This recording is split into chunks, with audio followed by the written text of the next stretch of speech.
What's good, everyone? This is Dr. Nee and Dr. Renee. Yo, this is another episode of Docs Outside the Box. Listen, we are on the road. We are recording here in Denver, Colorado. We are here for the AACOM surprised conference. you a little bit. I know, you put me on the spot.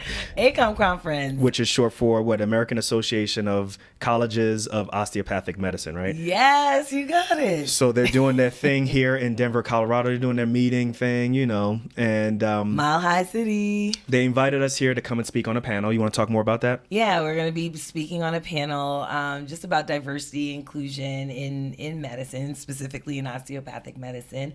And the panel will be moderated by none other than the Dr. Barbara Ross Lee. Yes, and she is related to she is related to Diana Ross, part of the Supremes, and also a very notable career. But she herself, Dr. Barbara Ross Lee, has had an amazing career, which spanned all the way from Dean at New York Institute of Technology to a whole bunch of major accomplishments. So we're super excited, super jacked to be here to talk our talk about diversity, inclusion, as well as equity in the world of osteopathic medicine. So we are souped about that. And we got a super excited episode and topics that we're going to talk about. So the first thing we're going to do is we're going to talk about a review, right? We got a review when Renee got glammed up, celebrityed up at the Student National Medical Association conference. She was able to hit up a listener for a review. So that's really dope. And then we're going to talk about the SNMA conference in overall, like, is it really necessary?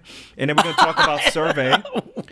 Right, we're going to talk about a survey, right? And that's really important. This survey is really important. This survey is about what you think about the show. So we're going to get into that in a short period. And at the end, we're going to talk about this Galaxy Tab S8 review. So I'm using this new tablet.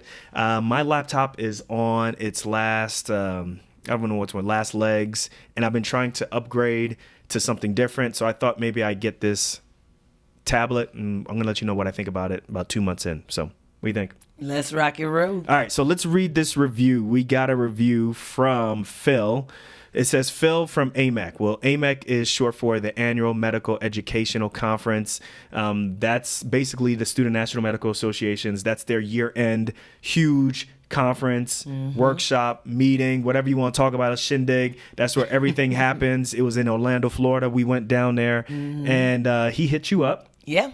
He hit you up. He just walked right past you and couldn't believe that the person that he's listening to on the show is actually here at this conference. I was a celebrity. And he said, what did he say? He's like, oh my God, I really love your podcast. You and your husband are so great. Can I take a picture? Okay. And then he said he listens to the podcast. Yeah, he listens to the podcast. And well, that's the only way that he could say that we were so great. But right. And then you phone checked him and was like, yo, but did you leave a review though? And he's like, see what happened was. And yeah, it was like, he didn't leave a review. He's like, oh, I've been meaning to do that. I was like, well, you better do that. And if you do that, then we will read your review on our next episode. So here we are. So keeping our word. Keeping our word. So Phil writes, he gave us a 5-star review, first of all. Phil writes, my name is Phil, and I just met Dr. Renee Darko at AMEC conference. Her energy was radiant and inviting, similar to how it is on the show. Using his good punctuation and all. Doctors Nee and Renee Darko are doing amazing work by educating us on how to leverage and take command of our careers in unconventional ways. Even though I'm only a pre-med right now, I love listening to this podcast because it has enhanced my view of the potential medical career that I can have. Thank you guys for everything you do. Keep up the great work. 5-star review. See what I did for you there? Well, listen, Phil. Thank you, Phil. Thank you, Phil. Phil, we really appreciate this. This really means a lot to us. Yeah. For a whole bunch of different reasons. Because I think for me, I think the podcast, it's a very unconventional podcast. We talk about unconventional things that I think a lot of medical students and a lot of doctors aren't used to talking about in the open. So to find a pre-med student, or no, this is a medical student. No, pre-med. Oh, to find a pre-med student who's saying that, we're having an effect on what he's going to do in his future, that's really dope. I love it. Yeah. I mean, I really appreciate it because it just helps us to recognize that, whatever we're doing is resonating with people, is relating to people, but that they're also relating to us and the topics that we're covering. And I agree with you. Most of the times when there is doctor insinuated or mentioned in whatever title or whatever conference or whatever anything, there's always kind of this academic expectation, this discussion, this expectation of academic discussion. And it's like, well, we can have academic discussion. Like, we're very capable of doing that, but we can also have other discussions. We are outside the box, right? Yeah, and I'll be honest, I'm not very patient. I don't feel very confident in having those academic conversations. So I like to talk about the nitty gritty. I like to talk about like how it plays out on a day-to-day basis, what things look like. The practical. I don't like talking 30,000 foot view because I sometimes feel like it doesn't really are we really seeing a difference? So for Phil to reach out to us and just say, hey, or reach out to you and say, hey, what you are saying, what you're talking about on the show, what we talk about affects what he's going to do, what kind of decisions he's going to make. Yeah. I mean, we'd love to learn a little bit more, about what our listeners are thinking, about what they want to hear. So we basically have partnered with INCROWD, and they have sponsored a survey for us to put out to our listeners. And through that survey, you'll be able to let us know why are you even listening to Docs Outside the Box? What do you want to hear about? We need to know this. I mean, it's stuff that we need to know. This. We got to know this, guys. Come on. I gotta know. In our new edition. I need to know. I needs to know, yo. Yo, Ricky be bringing it home. But back to our survey, right? So we want to know what you guys think about the show and what you want to hear. And so this survey with INCROWD is going to help us to do that. And not only will it help us, but it could also help you as a listener, right? So this is what you want to know. This is what we talk about, like, what can it do for me, right? Yeah. Like, here's the granular level. So she's going to get into this. So let's go ahead and explain. So the what's in it for me. So especially if you are a healthcare professional, right? If you are a healthcare professional, by the time you reach the end of the survey, it's going to ask you if you want to opt into more surveys with INCROWD. Well, first of all, how long is the survey, our survey? It's very short. You should finish it in under like a minute or not even 2. Right. But at the end of the survey, you're going to be asked if you want to opt in to more surveys with INCROWD so that you can share your medical expertise for some casho. Some money. Yes, for some money. $1 bill. Yeah, and $10.99 money. Right. So listen, that's what we're all about here, right? So you take the survey at the end, ask you if you want to opt in for some additional surveys. Yeah. And the timing of those surveys kind of is based on, what they're going to be asking you. But it's a great opportunity to just make some cash while you are at home and people are asking you about your expertise. So why not do it? Yeah, and full disclosure, it will help the show to grow as well. Full disclosure, it helps you guys who are listening and it also helps us. You know what I'm saying? Right, we get a little bit of something. You get something, we get a little something. Right, when you opt in to, receive more surveys with INCROWD. So, and this doesn't bind you to anything, folks. Right. Exactly. Nobody's going to show up to your house about, but you had said that you were going to take the survey. Nobody. It's just a survey, everyone. But a lot of people use these type of surveys to augment a lot of different things in their life. Some people use it for vacation money. Mm-hmm. Some people use it to kind of fund a side hustle. Some people use it to take little ice cream money. Right. Now you sound old, but like maybe you can go to the club with this money.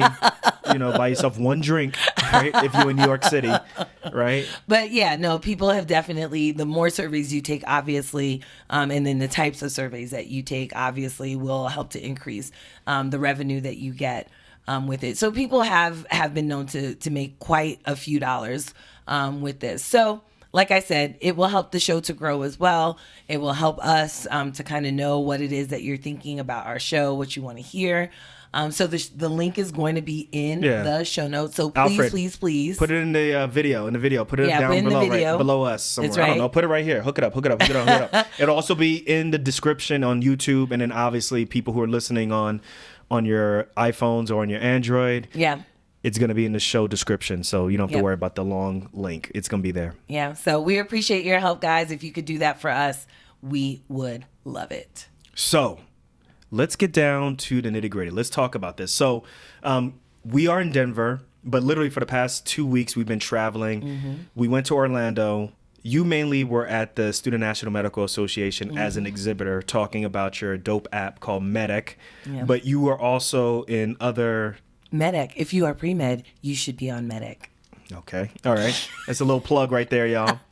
But you were there speaking about, just various things that are within the legislature, the governing of the Student National Medical Association. Some things, also, yeah. right? Mm-hmm. I was there kind of watching the kids, and then I got a chance to participate in the alumni reception yeah. Mm-hmm. Right? So for me, it's been roughly about 16 years since I've been involved with the Student National Medical Association. So I graduated in 2006, so did you. But you've still maintained a strong relationship with the governing of Student National Medical Association. Mm-hmm. So obviously you are a chairperson emeriti. Like you've helped out in so many different ways. Mm-hmm. I was Region 2 director, and then when I graduated, I became a lifetime member. But that's pretty much it. So, the reason I want to have this discussion is I think that there's the academic discussion of what happens at the conference. Mm-hmm. And then I think there's the practical of what we're actually talking about or what we actually did at the conference. How does it play out in a medical student's life, on their daily life, how it affects them being able to graduate, what kind of career they're going to have, mm-hmm. what kind of communities they're going to practice in. Yeah. From a pre-med standpoint, are they going to become a better applicant to get into medical school? Right. Are they going to keep that mindset? Are they going to participate in SNMA and maybe mm-hmm. other organizations in the future? Right. Those are the questions that I have. I want to, kind of use you almost like as a sounding board since you're so much more involved than I am. Mm-hmm. So let's talk about SNMA. Let's talk about the conference. And we're not just talking about SNMA, guys. We're talking about conferences in general. Right. But let's talk about the SNMA conference. Let's jump into that. So just tell people real quick, those who are not familiar with SNMA, what is SNMA? So SNMA is Student National Medical Association. It is the largest medical student association dedicated to issues of, minority medical students, underserved communities, and really training physicians to be culturally competent. And so they've been around since 1964. It's a national organization with chapters at, I would say almost every medical school, as far as medical school chapters, and then pre-med chapters, many around the country at different colleges, undergraduate institutions. It is broken up, I guess, into regions. And then we have a national board. So an actual national board of directors who, for the most part, is made up of students with the exception of some of the roles. But yeah, it has been an organization that's been very integral to my life. And I think your life as well. So you've been involved with it since what, 2001? Yes, since 2001. I got involved in 2002. Mm-hmm. And the way how it works is the SNMA is the daily activities of the organization on a national level, the decisions that are made. It's all made by the students. Right. Mm-hmm. There's an executive director, but the executive director reports to the chairperson. The chairperson writes all the checks. Am I correct? Yeah, kind of, sort of. Right. Yeah. And when the national annual meeting occurs, like the food and beverage, all those different things, like the chairperson is making decisions like, we're going to have, this to eat, we're going to have that to eat, these type of hotels we're going to have, right?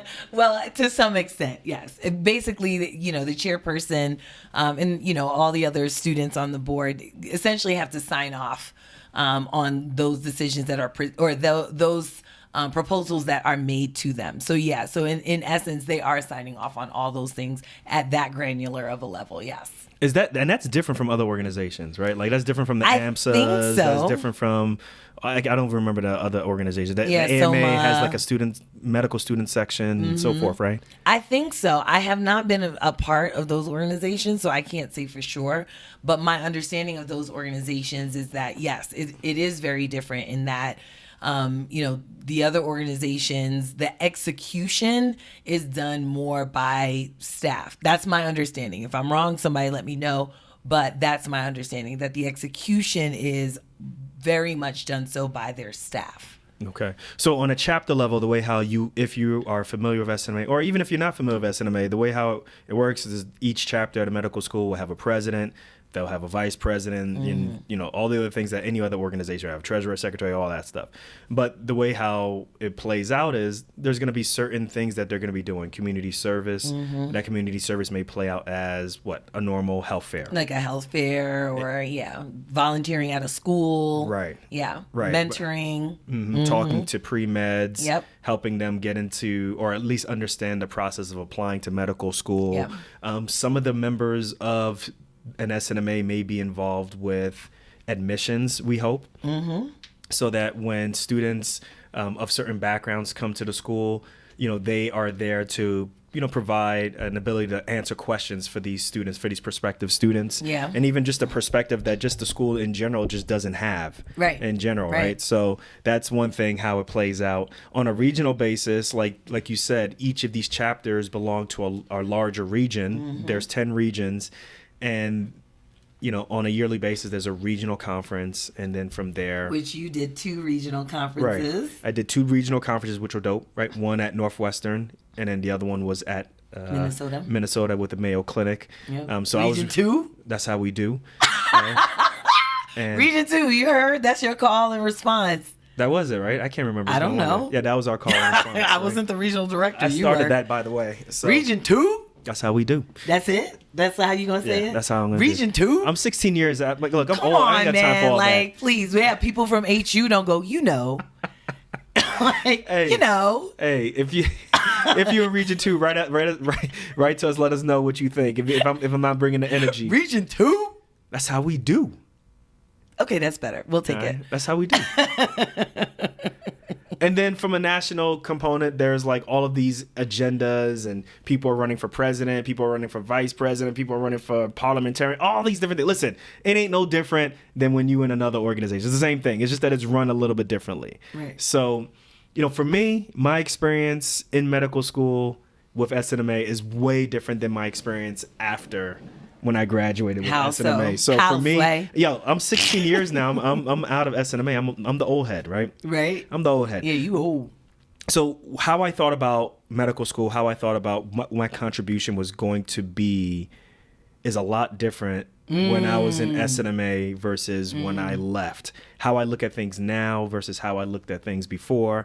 I'll be really honest with you. So I'm going to get a little bit deeper, but I'll just say overall, like, a lot of things that I wanted to accomplish was related to my medical school, right? The things that I wanted to accomplish was, well, how can the medical school help me improve X? How can I help the medical school create Y? Right, how right. can, you know, I team up with this organization to do this? Right. How can I team up with SNMA to do whatever it may be? And I think one of the things that I've realized now that I've left is I don't need any of those organizations to do any of the things that I want to do, right? It really is like a lot of the solutions, a lot of the ideas we have, they could work, right? And I think oftentimes we doubt ourselves. We say that we can't do it unless we team up with somebody. Right. But nobody's going to be as passionate about your whatever project. Your project. Yeah. Nobody's going to be Yeah. as passionate as you are. And I think nowadays, I don't think you necessarily have to be teamed up as a medical student. I don't think you necessarily have to team up with your medical school to help you facilitate A, B, C, or D. Right. That's my thoughts on things now that I'm years out. On a deeper level, though, as the doc outside the box, I think that there is a component that I got to be honest with myself that I think that I've always kind of felt like I was an outsider in SNMA through no fault. I'm not blaming this on anybody in SNMA at all. I've always felt like an outsider. Very interesting. Not because of anything they've done. This chair emeritus wants to hear more about that. Right. But for me, I think a lot of it has to do with me applying to medical school twice, me feeling like I was isolated, and I isolated myself. I didn't talk to anybody when I didn't get into medical school the first time. Right. I didn't really talk to anybody when I was applying the second time. I think that was a big time blow to my confidence. Okay. I think That the imposter syndrome. big time imposter syndrome. And then I think the other thing too was going to an osteopathic medical school and then going to this large conference, and you're out there, you know, talking with people who are at the Harvards, who are at the Mayos, who are at the USCs, who are at these really big schools, and you feel like, or at least I felt like, well, I'm at Kansas City University, nobody's ever heard of that.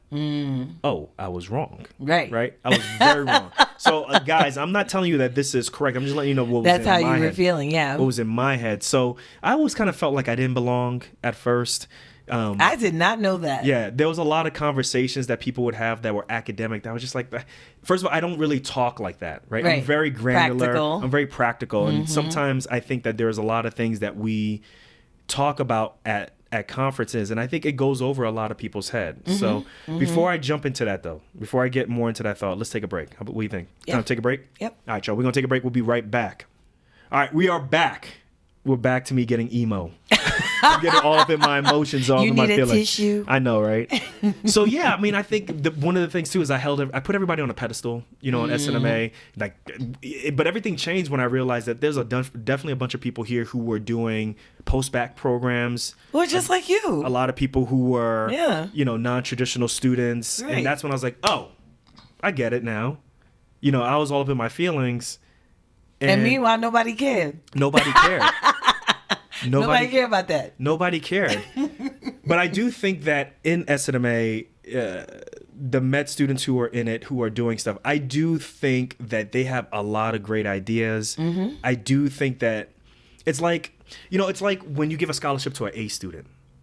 Don't get me started. Right? Like, when I'll look at it like this. Like, you give a scholarship to an A student. It's like, well, that person is going to do great. Right. Yeah. But maybe sometimes we should be giving attention to someone who is maybe a B student or even a C student, because maybe they need that extra oomph to say, hey, like, if you had this tool, if you had this finance, if you had this resource, maybe you would do better. So what I'm basically trying to say is that I think the people who already run SNMA are going to be successful anyway.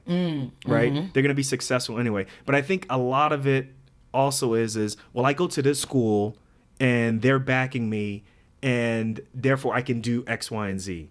Right? Gotcha. So they're tying their success to a medical school, or to an institution. Even, I mean, because we do see that even outside of medicine, outside of medical. But you school. definitely see it here, right? It's like, oh, I went to University of Chicago, therefore I should be president of the organization. It's like, nah, son. Like, why? Well, I don't know that that's specifically true. That happens. I'm gonna say that happens. I don't get that happens. I went to University of Chicago, so I should be president. I went to this university, Duke University, so I should be president. I went to this university, and y'all see, I ain't got no residual feelings and stuff. But what I'm like, dude, man. But what I'm saying, hey, this is a podcast though, right? Right. So we got to talk our talk. What I'm saying is I think that y'all would be successful anyway, even if you didn't go to that school. Correct. You know what I'm saying? I agree with that. What I think the benefit of SNMA is for those students. See, right? now we talking. Now we talking. Even for those now students. We podding. Oh Lord. Yeah.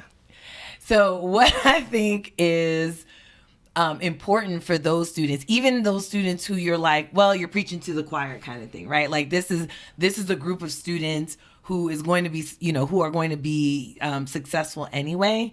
I think what's important is that while they are going to be successful, they need a forum to hone in on their skills, right? To hone their skills, to be able to, I guess, have that training ground to be able to be successful. Yeah, because a lot of these people who are in leadership roles in your organization, it doesn't just have to be SNMA. More than likely, they are going to transition into a leadership role into a larger organization, or leadership, or they may even be in government with healthcare. You never know, or in your hospital, they may end up being your chief medical officer. Or your CEO, or your CEO. Yeah.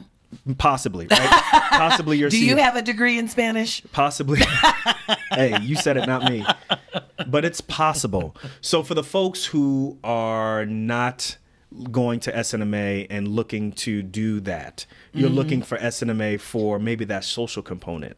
Right. That supportive organization, that component where you're looking to say, hey, I just want to meet up with people who come from a similar background than me, same high school, same college, maybe even have different aspirations. It may not necessarily have to be, I want to be a chief medical officer, or I want to be a CEO, or I want to run for Congress. And it may not be at that particular point in your life. So I just want those folks, I'm talking to y'all, I just want y'all to know that it's okay to be involved in these organizations, but just know that a lot of the things that you want to do in life, I get that you feel like you need to be associated with your school, but just know that you can create a lot of these different things on your own. You can be very successful on your own. And I think that's the best part about being a part of these organizations is, like you said, that's where you get to practice and hone in your skills. You get to work on being a leader. You get to work on creating a health fair. You get to work on all of these different things so that when it's time for you to be in practice on your own, you know what you at least have had some exposure. And, over the years, like you said, I have been, graduated, as a student from SNMA for many years. And so, I still work with the students, and sometimes I have to temper myself because I see something that they don't yet see, right? Because I think... What do you mean? I think so. I think like you, I thought when I was a student that, my future is going to look like maybe being, attached to something, right? Attached to some institution. So I'm going to be Dr. Renee Volney, Darko at this point, right? But my plan was to be academic OB-GYN. No, but my plan, seriously, it was to be, Dr. Renee Volney and then ... and have, some big name institution behind me. At the bottom of your signature. At the bottom of my signature, and to always name that institution in relation to my career so that people could equate that to how important I am, right? Yeah. And I think, it's important for us to acknowledge sometimes when we do that, even as attending physicians, I think many of us do that, right? I'm Dr. So-and-so. I am the chief medical officer of name big institution here. Yeah, because even when you sign up for these conferences, one of the things that they ask you is they say name, right? And then they ask you what affiliation, what hospital you're with. And for me, it's really funny because I'm just like... Locums. I just put locums. Equal Access Health. Right, or I put, the organization... Sorry, I put the company that we own. Right. And I just say my name and I say the podcast that I'm associated with. And then sometimes I'll say the business, Equal Access Health. And that's it, you know? And it's a very interesting perspective. Yeah. Versus, like you said, when you are putting your big name institution there. Right. And half of them, they frustrated with their big institution anyway. Right. And so that's why the reason I'm bringing this up is because I actually went to the alumni event. Right. I went to the alumni event, and some of the people who I actually held on a pedestal, when I look at them now, I'm just like, everybody's just living their life now. Yeah. Right? They're not associated with those institutions anymore. Everybody's doing their own thing. Everybody's just trying to, kind of find their own way. Right. Right. And because I think after a while, people realize, hopefully anyway, people eventually realize that the success really lies within you and what you do. And you can not to knock institutions, right? Institutions bring a lot of resources to be able to do certain things. But at the same time, like you said, a lot of people are frustrated with their own institutions. The institutions that they're trying to bring innovation to, that maybe that institution is like, yeah, that's your project. Yeah, your passion project may not necessarily align 100% with your school. Right. And that's fine, right? Because their interests are not necessarily your interests. And you may find after years that you're being frustrated by that. Yeah. Right. And I think that's what I was starting to get from people that we were catching up with years later. Like before, it was, my med school's doing this and my med school's doing that, and I'm part of this thing and I'm part of that thing and I'm part of this thing. And now, hey, a lot of them are like, yeah, damn that. Like, I'm trying to do this. I'm trying to get married. I'm trying to have kids. And, I'm trying to do this organization. I'm trying to do this aside. Like, I'm not trying to. Yeah, I'm creating something of my own. Right. It's really a very different perspective for me, 16 years outside of SNMA. Yeah. So that's what I want to, for the Phils out there and for the other pre-meds and even for the medical students who are listening to right now and who are at University of Chicago. And they're like, Will you leave University of Chicago alone? Northwesterns and stuff like that. Y'all know who you are. You know who you are. It's the Yales and all that stuff. Hey, I want to be a chapter president because I go to Yale. Like, nah, it doesn't work that way, right? And I'm just joking, guys. This is comedy style. I'm just joking. But my ultimate question is the things that we do in SNMA, the things that you do if you're in AMSA, the things that you do in whatever other SOMA, is it making you better? Is this making you a better candidate to get into residency? Do you think it matters? Like, let's talk about that. That's a tough one. I don't know. I'm gonna get straight to the point. I'm gonna say no. I don't think it does. So I'm gonna say maybe. And part of the reason I'm going to say maybe is because of my own experience. Well, let's talk specifically about making you a better candidate to get into residency. Yeah, so that's what I'm about to talk about. All right. I'm going to say maybe. One is it depends on who is in front of you, right? Basically, who is who's kind of the deciding factor that you're going to be ranked in this residency program, right? Like, if there are people who are very gung-ho SNMA, right? If I'm part of if I'm part of a residency program and you interview with me and you tell me you're the chairperson, board of directors of the SNMA, I'm listening. You think people paying attention? I'm paying attention, at least. That's because you know the organization. But I know the organization. Now, that's not to say that someone who doesn't know the organization wouldn't necessarily be impressed with that because no, just because. Because when I interviewed for residency, that was actually one of the things that really impressed my interviewer, who was the chair of the department. Okay. And he later on told me, he pulled me into his office and he was like, do you know why you're here in this residency program? I was like, no.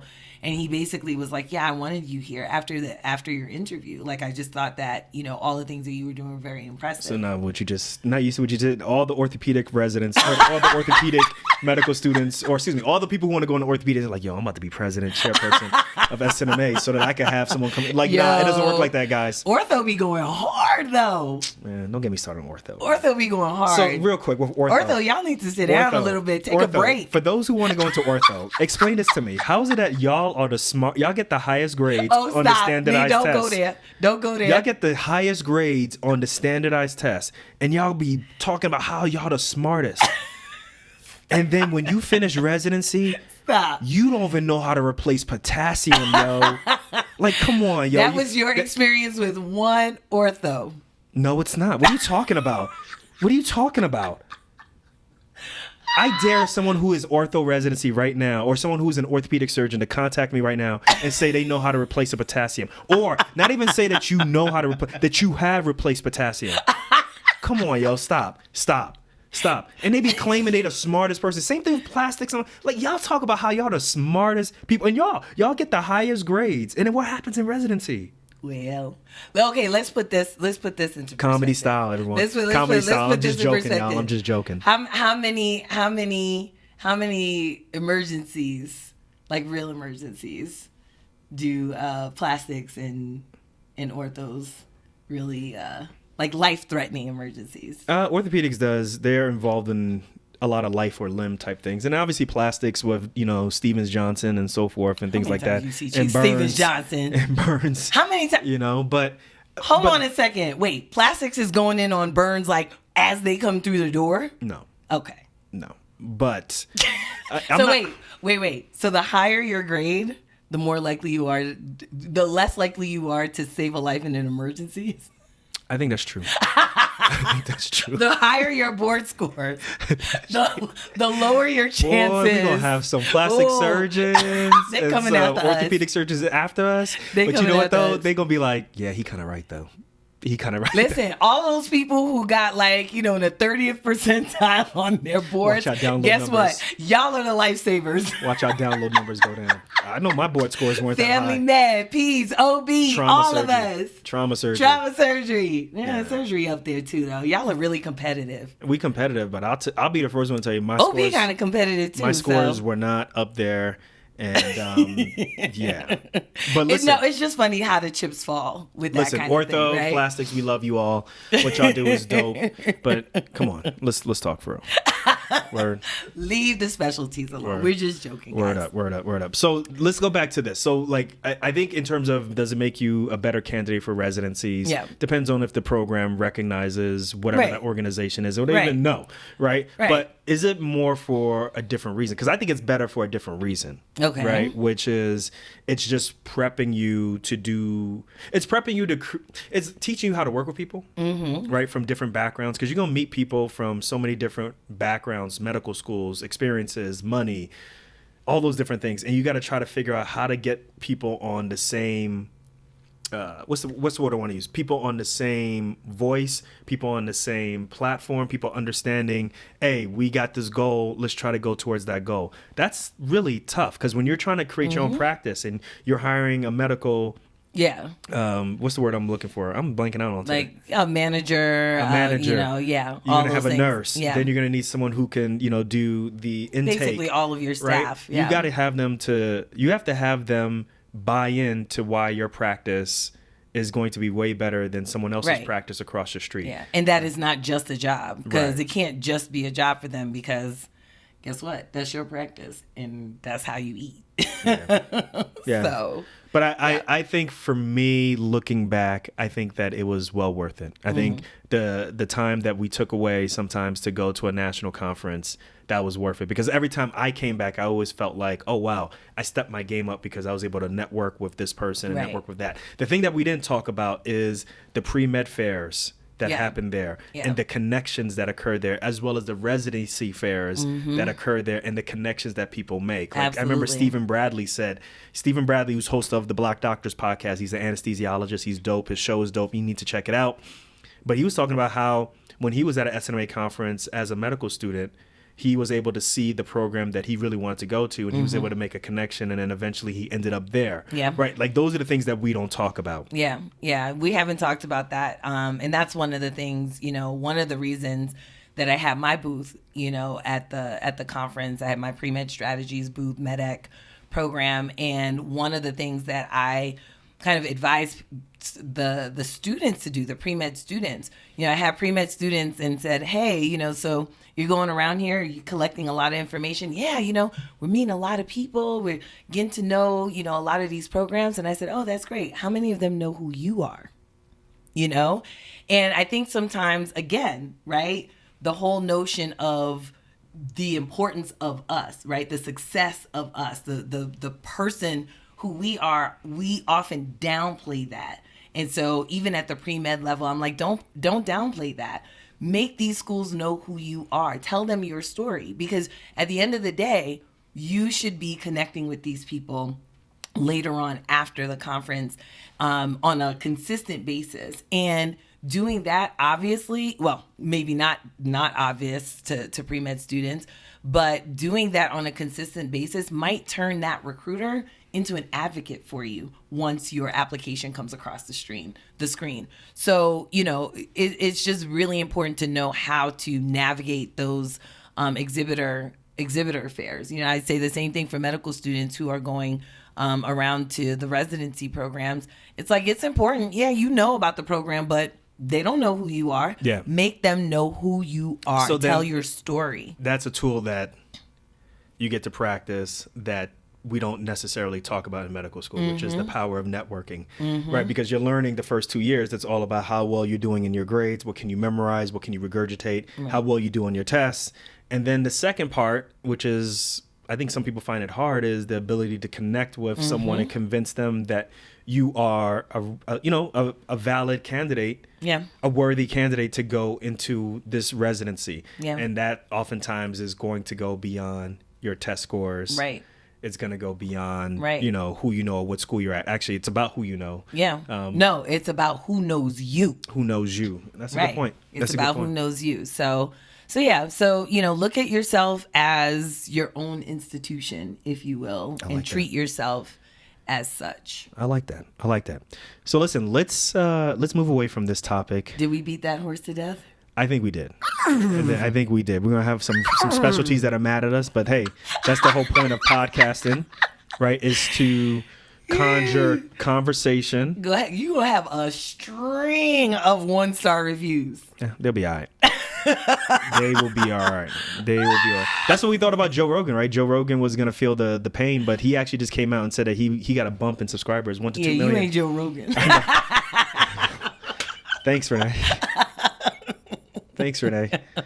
I always know I can count on you. Yeah, to tell the truth. Well, listen, let's pivot a little bit. Yeah. Let's jump into our review of Rothaniel. Yes. Rathanio. That was a comedy special on HBO Max by what's his name? Jerrod Carmichael. Jerrod Carmichael.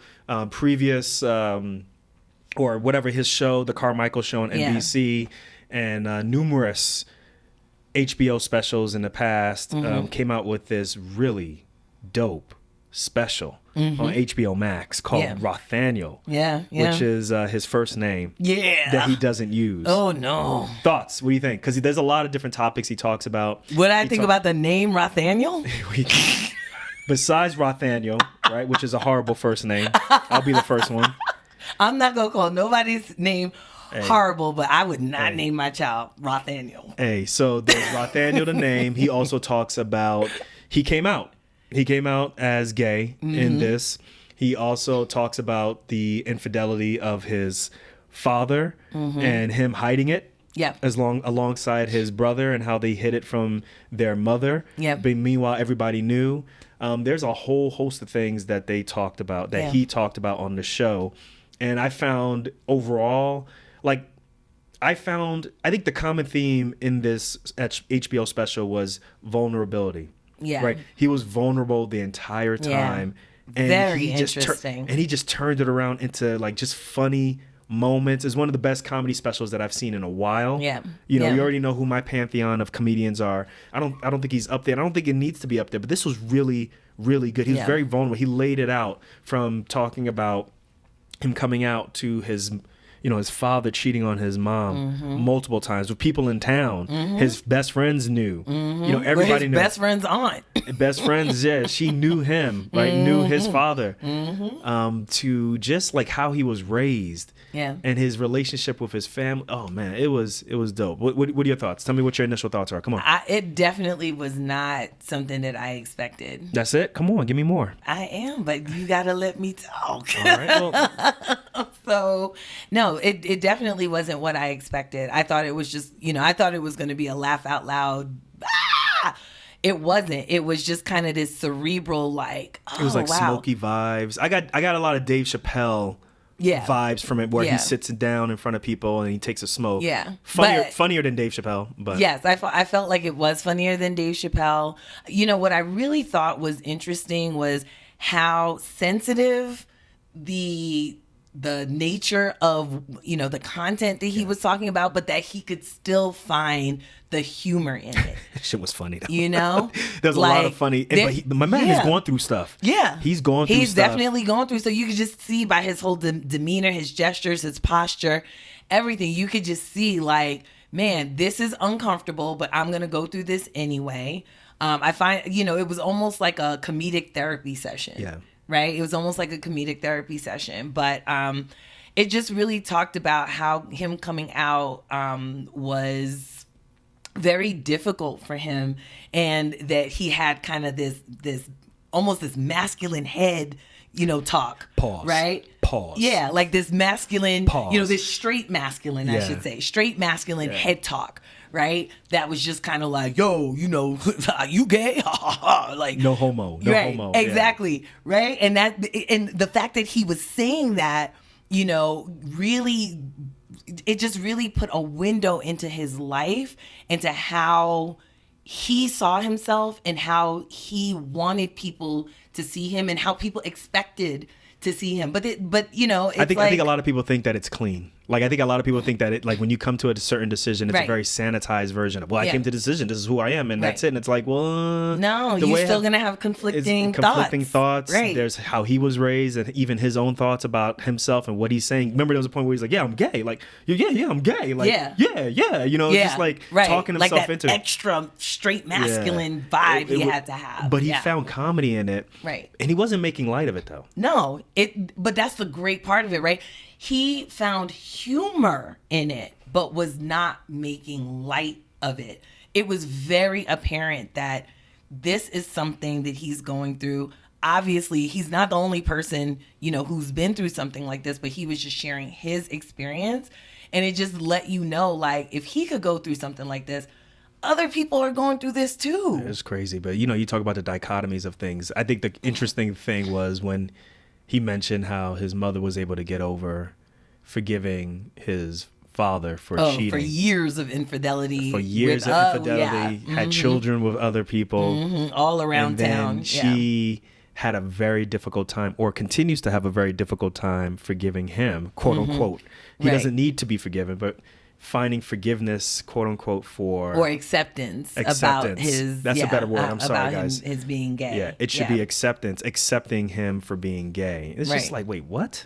Yeah. But it's just weird how, you know, for me, you know me already. I always say we're walking contradiction. Yeah. Well, his father was like, his father tried to equate Jerrod's being gay to him being an infidel, and I'm like, you did wrong, I did wrong. It's like, wait, I cheated on your mom, you came out as gay. It's like wait, there's wait, how's that? Wait, how are those two equated? Like, wait, what?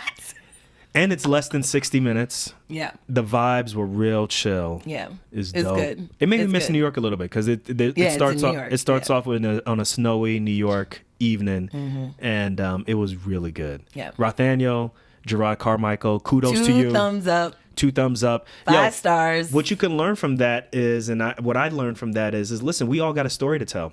Right. And if we tell our own story in a way that's unique to us, and if we're vulnerable with it, then we can relate to so many people. I think a lot of times people appreciate that. We take our stories and then we try to like sanitize it and make it like somebody else's story, make it cliche, and then we wonder why it don't hit.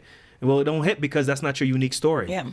So that's why for me, I share my story about SNMA and feeling like I didn't belong, even though nobody made me feel like I didn't belong, because I think we got to stop talking like, I didn't belong, but now I feel, and it's like, nah, what was it that you was going through? Like maybe you had some social anxiety issues and stuff. So let's talk it out and stuff. So Rothaniel, I think y'all should check it out. It's dope. Yeah. Thank you, Jerrod, for sharing that, because that was, you know what it reminded me of real quick was when I watched Moonlight. Oh, okay. That's what it reminded me of. Moonlight was way deeper. No, but that's subtle. what I'm saying. It was in a way it was subtle, but like, you know, the director just made you like feel what this character was going through, and I was just like, oh my God, like I'm like in his shoes right now watching this movie, and I'm like, my heart is breaking for this character. I just feel like he's just struggling so much.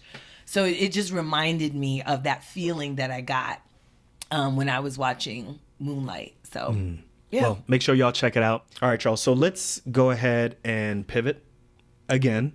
So this bad boy right here that you guys see on YouTube, if you guys are not on YouTube, I'm holding this big ass tablet. This is called the Samsung Tab S8 Ultra. Basically is a big screen, imagine it's 14 inches, but imagine like your laptop screen that could detach from a keyboard. And it is really big. And there's 2 versions of it. There's a regular Tab version of the S8, and then there's the Tab S8 Ultra, which is what I have, right? This is a big boy, I'm not gonna front. So it's sitting right here, and it's fast. It is really fast. It has a ton of memory on there. I'm not going to get into the specifics because I don't think it really matters to you all. The screen is gorgeous. So this is made by Samsung. So everybody who has a Samsung TV, everybody who has a Samsung phone, you already know exactly what kind of quality you're going to get here. There's a big amount of storage as well as memory. So this memory that I have on this one right here, this is about 12 gigs. And the reason I have this is tablets basically work just like cell phones. The more RAM that you have, the faster it's going to be, and the longer it's going to last. Your computer is the same way also, but within a tablet and within a cell phone, like that memory, what's in the chip is really, the amount of memory, that you have really makes a difference in how long, what's the future proofing of this machine. The other thing that's really huge is the storage. So I got 128 gigs of, actually no, I got 256. I have no clue what you're talking about. I got 256. I know, but I got 256 gigs of storage in here. It's a lot of storage, and then there's also a micro SD card that you can put in here, so it's expandable up to 1 terabyte. So you can literally download up to 256 gigabytes of storage onto this tablet, and then if you have a small little mini card, you can put it on the side, and then you can put an additional terabyte in there. So that's really great. Now, for me, what I've really found this to be really useful with is watching TV, watching YouTube, Netflix, as well as any other streaming service, right? Because it's such a big screen. That I can say. The screen is really good. I really, really like it. And it's also really good for this right here. For those who are listening, it comes with a stylus. Okay, so the note taking on this machine is phenomenal. There is no lag when you are drawing, when you are writing notes. I'm writing in cursive. Remember, we were on the plane. I'm writing in cursive, and it's not skipping. It's not skipping at all. It is amazing. So for all of you note takers in school who don't want to write on paper anymore and you're looking for something that you can write notes on, this is the bomb. And this stylus is excellent. The stylus, you can control the tablet, not just from writing, but you could also take pictures from it. You could do a whole bunch of different things and program into it. So I love it. It's great. If you are a creative who draws, another aspect, it's really, really good. Now here's the cons. The cons are, it's basically a Chromebook. That's the problem, man. It's a Chromebook. But I thought it had all the storage. No, it's a Chromebook. That's the problem that limits it. So it's not going to work like a typical tablet, right? It's not going to work like a tablet. It's not going to work like a laptop. Okay. And I think the problem is still like Google and even Apple OS, iOS. Like if you attach it to a laptop or if you attach it to a keyboard stand, like the tablet needs to work like a PC. Right. And there are just certain things that you're limited on. Like the first of all, when if I want to edit my podcast audio wise, because this is a Chromebook, I can't put Audacity on here. I have to find another app that works on Android that will edit my podcast. Gotcha. Right. It's the same thing with iOS, right? Like you can't just put on a tablet Audacity to edit. Right. Which is frustrating. Yeah. Whereas on a laptop, you can whatever you can just put whatever you want. Yeah. So that's the thing. So that's the thing that for me, if you're used to already using a Chromebook and this is not a big deal, then this is just the next iteration. This is very powerful. This is going to be great for you. For me, I don't have much experience using Chromebooks. I'm not a big fan of that. So that's one thing that I think is a problem. Now, who's this for? This is for folks who prefer writing notes but don't want to use paper, right? There's a lot of people now who we're in a new world now, right? They want to keep their notes on it. Now, the cool thing about this is if you write in cursive or if you write in print, this has the ability to try to decipher what you're writing, and it can create PDFs from it. Okay. And it can make like your actual cursive or your handwriting into fonts. Okay. That's really dope. Yeah. The other thing is people who want to walk around with some type of computing power, but they don't necessarily want to carry a laptop. Right. So, for example, if you're in a hospital and let's say you're using Epic or you're using Cerner or you're using whatever EMR, none of them are sponsoring the show. Any of those EMRs that you can use on your tablet, that's really dope that you can just carry it around and you can keep notes, you can write notes, you can do whatever you need to do. So I've seen a lot of medical students use like an Apple iPad, or in this case, you can use this to go through a patient's notes. So that's really good. So people who want something to do everything but not exactly well, if you're okay with that, that's what this is going to do for you, right? And then the next thing is portability, right? A lot of people want to be able to do something on a plane, maybe do something someplace else where they need to be able to move it around, and maybe a laptop doesn't work. Is it heavy? This is not heavy. This is very light, guys. Very light. And what you're seeing on YouTube right now is you're just seeing one component of it. But what I can do is Renee's giving me the keyboard. This is an attachable keyboard, and all I do is click it, and then there you go. And then it becomes a clickable thing. So I love it, and I can use the keyboard. The keyboard is great. It's fast. Is it as good as my mechanical keyboard that I use when I'm at home? No, but it is better than most keyboards that are at your job. I'll leave it to you like that. Definitely that are better than keyboards that are at the hospital.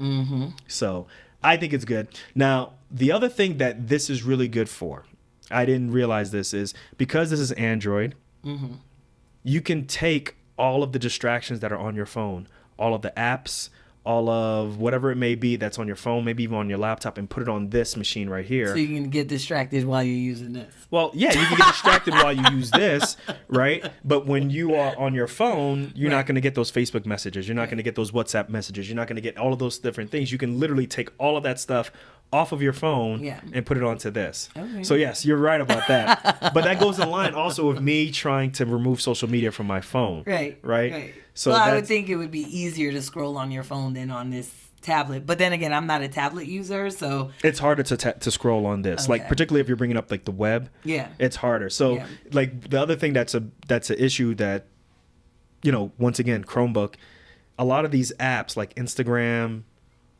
Chrome, they don't really make it for the aspect of the tablet. Mm-hmm. They make it for the aspect of your phone. Right. So when you put it on here, you're like, you know, I'm looking through WorldStar. It's not really. You love WorldStar. It's not really scaling. They're not sponsoring the show. They're not sponsoring the show. It's not really scaling the way how, you know, the media takeouts. I can't stand you that know, thing. it's not really scaling the way how I want it to scale. Right. You know, so that's one thing. And then also, ultimately, who's this for is the content creator, someone who's looking for an additional screen. Mm-hmm. So the cool thing about this is I have my laptop. I actually can connect my Windows 10, my Windows 11 laptop to this and treat it like a separate screen. Yeah, like you're a radiologist. There you go. Like I'm a radiologist. Except I don't have the $10,000 chair. I don't have the incense. I don't have the music in the background. You know what I'm saying? All you gotta do is turn off the lights. That's all. Know, I have all that stuff. So this is overall, my opinion is this is like, I'd say 7.5 to 8, excuse me, out of 10 in my rating. Okay. I think it's great. To be honest with you, I really think it's great for content creation. Mm-hmm. If you need to create something on the fly, I think it's good for that also. Okay. But to replace a laptop, we ain't there yet. No. What made you decide to get that instead of getting a new laptop? Because the new laptops that are out there right now, particularly within the PC world, at the time, as we're recording this, they're not as powerful as what I need right now. Mac man. Yeah, I know. Mac man. I might have to do it, but we'll see. It's just Mac man. It's too much of a difference in like. Anyway, before we go down that path, I ain't ready to switch yet, so we'll see. When the new PCs come out, the new PC chips come out. Hopefully, I'll be able to replace my Dell XPS 13 with something that's not so. Yeah, I just need something more powerful. Okay. So, but you see, I'm not really creating much on this tablet. I'm really just creating notes. I am, you know, watching stuff. We just watched The Batman, which we give 2 thumbs down on. Yeah. And it's great to kind of switch back and forth. But to create stuff, ultimately, we'll see. Yeah. We'll see. So that's my review. And we're at the end of the show. We are. This is a long show. This was a long show, but this was a good show. Thanks for sticking it out with us, guys. Yeah, we appreciate that. Listen, so we talked about our review. We read a review from Phil from the annual medical education conference. We talked about INCROWD. Listen, it is super important. Alfred, go ahead and put that link down here. It's definitely going to be in the show description of YouTube, and it's going to be in the show notes on your podcast player. But it's really important. We need you guys to take a couple of minutes just to fill out this survey. Let us know what's relevant, what's important to you, so we can start making some content that's really important to you, that's really dope for y'all, so we can stay up there with the, you know, the best podcasts out there. We can continue to use your time wisely. Yep. All right. And make sure you always support our sponsors. We really appreciate that. Yeah. All right, y'all. We're going to catch you guys on the next episode. It's time for us to go down to the conference. Yeah. Catch you on the next one. Peace. Peace.